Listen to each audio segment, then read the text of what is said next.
మన పిల్లలకి మనం ఆస్తులు చదువులు ఇస్తామో ఇవ్వచ్చు, అది గ్యారంటీ ఏం కాదు. కానీ నెక్స్ట్ తరానికి మనం అది వంట వైద్యం నేర్పామనుకోండి, ఈ భూమి మీద ఎక్కడైనా బతకగలరు. నెక్స్ట్ తరానికి ఇచ్చే గిఫ్ట్ అదే. నెక్స్ట్ తరానికి మనం ఇచ్చే గిఫ్ట్ వేల కోట్ల ఆస్తి కాదు, ఎందుకు పనికిరాదు. వేల కోట్ల ఆస్తి ఇచ్చి ఒక క్యాన్సర్ వచ్చిందనుకోండి, ఏంటి ఉపయోగం? ఆస్తి ఇస్తామో ఏమో వేరే సంగతి, కానీ అందరం ఇవ్వగలిగింది వంట వైద్యం నేర్పగలం. నెక్స్ట్ తరానికి నేర్పితే వాళ్ళు అప్పుడు దీర్ఘాయుషులు అవుతారండి. మనం హాఫ్ సెంచరీకి వచ్చాం కదా, మన నెక్స్ట్ తరం పిల్లలు సెంచరీ కొట్టేస్తారు. ఆ వంటలో ఎంత అద్భుతం అంటే మన వంటిల్లే పెద్ద ల్యాబొరేటరీ. నిజమైన సైన్స్ ఎక్కడ ఉంది అంటే వంటింట్లో ఉందండి.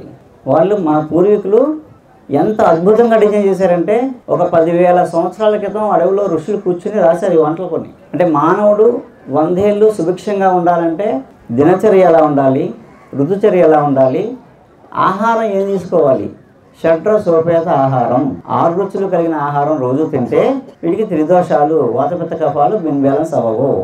రోజు చేదు, వగరు, ఉప్పు, పులుపు, కారం, తీపి 6 రుచులు ఎంతో కొంత తీసుకుంటే ఈ వాతపిత్త కఫాలు ఇన్బ్యాలెన్స్ అవ్వకుండా ఉంటాయి. సెంచరీ కొట్టేస్తారు. ఆ 6 రుచులు ఎలా తీసుకోవాలి? ఒక రుచి చేదు రుచి అంటే రోజు కగరగా ఉండే తిన్నాం కాదు, వేపలతో మొహం కడగడం ఏంటి, ఇంత చేదు ఎంత స్వీట్కి సమానం.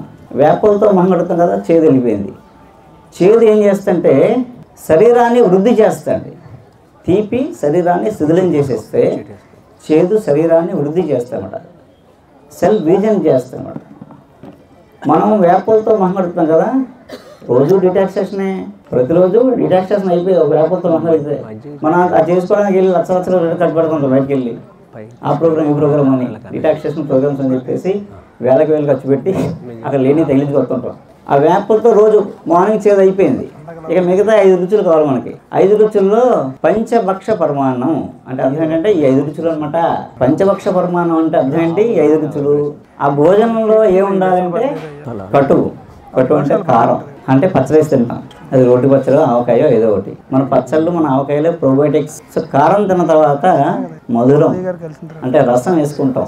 చారు కానీ, పులుసు కానీ, సాంబార్ కానీ ఏదో ఒకటి వేసుకుంటాం. అంటే చారు కానీ, సాంబార్ కానీ, కొన్ని పులుసులు కానీ బెల్లం లేకుండా పెట్టడం అనేది ఆ ఫార్ములా కరెక్టే కాదనమాట. మీకు ఆ రసం గురించి చెప్తారు. మన పూర్వం వాళ్ళందరూ పెద్దలందరూ ఇప్పటికీ పెద్దవాళ్ళు మన బామ్మలు అమ్మమ్మలు ఉంటే ఇప్పుడు చారు పెట్టినా చిన్న బెల్లం ముక్క వేస్తారు, సాంబార్ పెట్టినా చిన్న బెల్లం ముక్క వేస్తారు. ఎందుకు వేస్తారు? చింతపండు బెల్లం కలిస్తే చింతపండు తాలూకు సైడ్ ఎఫెక్ట్స్ ఉండవు అనమాట. మామూలుగా చారు విషయానికి వస్తే చారు విరోచనకారి. చింతపండు బెల్లం కలిసి చారు తాగితే మార్నింగ్ ఫ్రీ మోషన్ అయిపోద్ది అనమాట. మనం చారులో బెల్లం వేయట్లే కాబట్టి మనం మోషన్ అవడానికి మళ్ళీ మనం రాత్రి పడుకుని బంద్ చేసుకుంటున్నారు. అలాగే సాంబార్ ఉంది, సాంబారు మరగబెడతాం అంటే ఏం చేస్తాం, ముక్కలు ఉడకబెట్టి నీళ్ళు పోసి మరుగుతుంటే మనం కందిపప్పు ఉడకబెట్టి పేస్ట్ చేసి అందులో వేస్తాం. ఈ 2 కలిసి మరుగుతుంటాయి.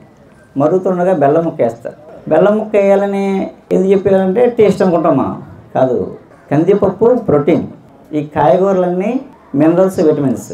ఇవి 2 ఒక ఫార్మేట్ అవడం కోసం, ఒక రసాయన చర్య జరగడం కోసం, అది ఒక టానిక్లా మారడం కోసం బెల్లం ముక్క వేస్తారు. ఈ బెల్లం ముక్క రెండింటిని మ్యాచ్ చేస్తారు. అప్పుడు సాంబార్ అమృతం అవుద్ది అనమాట. బెల్లం ముక్క అనుకోండి సాంబార్ విషం. అలా ప్రతి వంటకానికి ఒక పెద్ద సైంటిఫిక్ టెక్నిక్స్ ఉన్నాయి. వాటి వెనక పెద్ద సైంటిఫిక్ రీజన్ ఉందన్నమాట. మధ్యలో రసం తినాలన్నమాట. తర్వాత లాస్ట్లో మజ్జిగ ఇస్తున్నారు. మజ్జిగ ఎందుకు లాస్ట్లో? మరి ముందు మజ్జిగ తినేసి తర్వాత పచ్చడి తినచ్చు కదా. ఇది ఒక ప్రొసీజర్. ముందు కారం తిన్నాం, తర్వాత పులుపు తిన్నాం. ఆ 2 తిన్న తర్వాత లోపల ఇంటెస్టైన్స్ లోపల ఉన్న పొర లాక్టోబాసిల్ దెబ్బతిని ఆ మ్యూకస్ అనే పొర డ్యామేజ్ అయితే అల్సర్లు వస్తాయి. అందుకు మన మజ్జిగ అంటే ఫ్రిడ్జ్లో పెట్టింది కదా, లోయి తోడు పెట్టి చిలికిన మజ్జిగ తోడు పెట్టింది, ఫ్రిడ్జ్లో పెట్టండి. ఆ మజ్జిగలో ఏముంటుంది? లాక్టోబాసిల్ ఏముంటుంది, బ్యాక్టీరియా. సో మజ్జిగ తాగితే లాస్ట్లో మజ్జిగ తింటే ఈ ముందు వెళ్ళిన ఫుడ్ డ్యామేజ్ ఏమైనా చేస్తే ఈ మళ్ళీ అంతా రీఫిల్ చేస్తారు అన్నమాట. మజ్జిగ ప్రశాంతంగా ఇలా రోజు 6 రుచులు తినడం వల్ల వాతపిత్త కఫాలు బ్యాలెన్స్గా ఉంటాయి. ఈ 3 బ్యాలెన్స్గా ఉన్నంతసేపు ఏ జబ్బు రాదు, సెంచరీ కొట్టేస్తాం. ఇవి ఇన్బ్యాలెన్సే డిసీజ్, రూట్ కాజ్ అదే.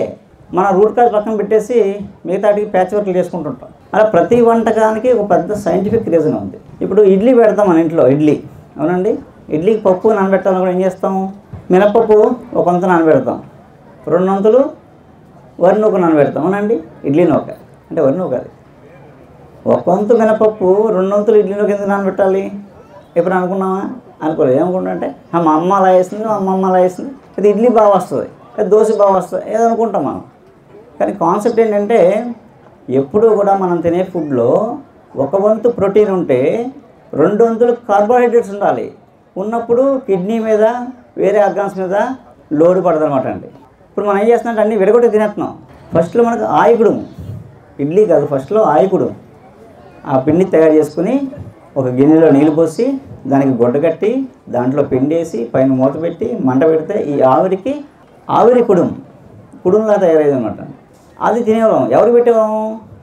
జబ్బు చేసి బాగా నీరసపడిన తర్వాత తొందరగా కోలుకోవడానికి పెట్టేవాళ్ళం ఇడ్లీ మనం, ఆయికుడు.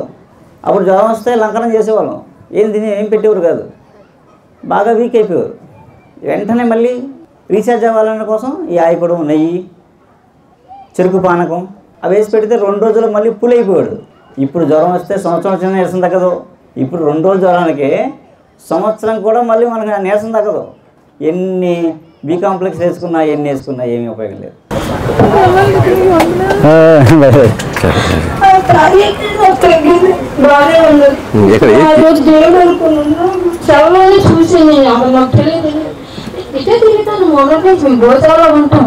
తింటాను అయ్యేటివో అనుకుని వెళ్ళిపోతాను, వస్తాను. నా మనసు ఊరుకోలేదు, ఎందుకంటే నేను దొంగ ఇల్లు అంటాను. ఇప్పుడు ఇచ్చాను మా మనవరాలు తీసుకొని సంతకే ఇల్లు వచ్చింది. ఫోటో తీద్దాం చూస్తే ఇతని ఫేస్ చల్లగా చూశాను. అవునా ఇతను బాగా అనేసి మళ్ళీ వెళ్ళిపోయిసారి చూశాను. అవునా బాగా ఇతను ఎక్కడాలా దేవుడా సూర్యారాయణ రోజు అనుకుంటాను. అంటే నా మనవరాలకి కూడా ఇలాంటి మందులు ఎవరో నేర్చిస్తే కొడుకుపోతే ఆవిడ బ్రతకమేగా ఏదో డబ్బులు వేసిన హాస్పిటల్ చచ్చిపోతాను. మా అమ్మ చచ్చిపోయింది అలాగే ఆ మందు వస్తే ఈ మందరికి నాకు తెలిస్తే మా అమ్మరు బతుకుని కదా, మా నాన్న బతుకుని కదా. నిజంగా దేవి తల్లి ఇతన్ని తీసుకొచ్చిందని నేను అనుకుంటాను. ఇతనికి చేతకోవడం అన్నాను. అది వైద్యం చెప్పండి ఒకసారి, వైద్యం ఇంకా 2-3 ఆకులు చెప్పారు. అది పని చేస్తాను. వెళ్ళి పుంగిపోయినప్పుడు ఆకు మరగట్టుకొని తాగిస్తే అది తగ్గుతాం. మరి ఏంటమ్మా తొమ్మిడి పువ్వులు ఉంటాయి కదా, మన దసరాకి పట్టుకున్నాడు, దసరా రోజు ఆ తొమ్మిడి పువ్వులు నిలబెట్టుకుంటామని బాగుంటుంది. ఇతను చెప్పిన 3 పరిహారాలకు నా జీవితాన్ని రోజు ఇక్కడ నిలబెట్టి ఇక్కడ కోసాలు ఉంచారు. శత్రువులు గౌరిగా కొండ మీద నెలగంట రోజు పుట్టాడు. ఆ దేవుడు ఇక్కడ ఆ దేవుడు పని ఇచ్చాడు. ఏంటో చెప్పండి ఒకసారి. అలా పూర్వం వైద్యం వెటకారాల్లోని సామతలోని ఇమిడి ఉండేది. అసలు వైద్యం అంతా వైద్యం శాస్త్రం గ్రంథాల్లో లేదు. మన భాష వేషం, మన జానపదం, మన సామెతలు, మన వెటకారాలు అట్లా వైద్యం ఉంది. అలా ఏముంటుంది ఏం లేదు. ఇవన్నీ చాలా చిన్న రెండేసులో ఉంటాయి, చాలా చిన్నగానే ఉంటాయి, కానీ ప్రాణాన్ని నిలబెట్టేస్తాయి. మామూలుగా కరివేపాకు ఎందుకు వేస్తాం? కరివేపాకు అంటే మనం సామెత కూడా అంటాం. మనం పక్కన పెట్టే మనం టీంలో పక్కన పెట్టేసానుకోండి, నన్ను ఇప్పుడు దాకా వాడుకున్నారు కరివేపాకు పక్కన పడేదని అంటారు.